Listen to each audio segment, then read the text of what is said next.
I noticed a subtle shift in the way he looked at me that night. I seized the opportunity and chased him relentlessly. Flowers, basketball tickets, baked goods, artisan coffee. I gave him everything I had. Finally, I got what I wanted. He accepted my confession. I thought it was the beginning of my happily ever after. I had no idea it was the prologue to a nightmare. After we got together, he grew colder and more distant. Every time we had a date, he was either swamped with work or called away on a sudden emergency dispatch. I never doubted him, not once, until the day of our wedding. An email from overseas completely shattered my fragile dream. Vanessa had documented their 10-year entanglement in agonizing detail. Every timestamp, every photo, every shared memory felt like a blade twisting in my heart. It turned out that every single time he broke a promise to me, he was spending his hours with another woman. The most pathetic part, I didn't even have the courage to confront him. I was terrified he would leave me. In my past life, when Vanessa died in the fire, he was so remarkably calm that I genuinely believed I had won. I thought I was the victor in this twisted love triangle. He practically bought out every maternity store in the city for our baby. That sudden, overwhelming tsunami of love fried my brain. I completely lost my ability to think critically. It was only when my child was taken away by his hands that the truth finally dawned on me. He was not loving me with his life. He was meticulously planning my destruction. The only woman he ever loved was Vanessa. When I finally opened my eyes again, I was staring at the sterile white ceiling of a hospital room.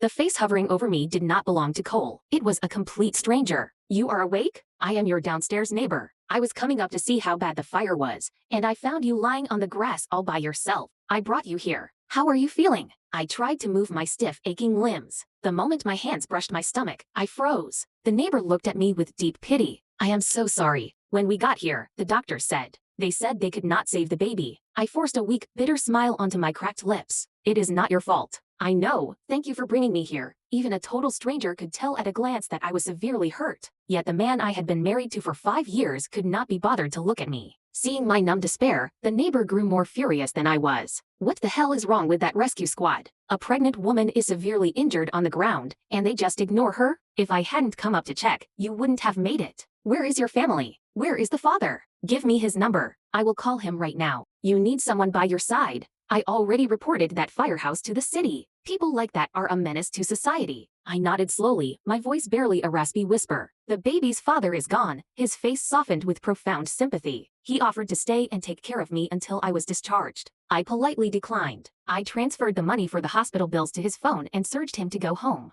The neighbor left, but the storm on the internet was just beginning to brew. The hashtag #FireCaptain's Backyard on Fire was inherently sensational. It was already trending.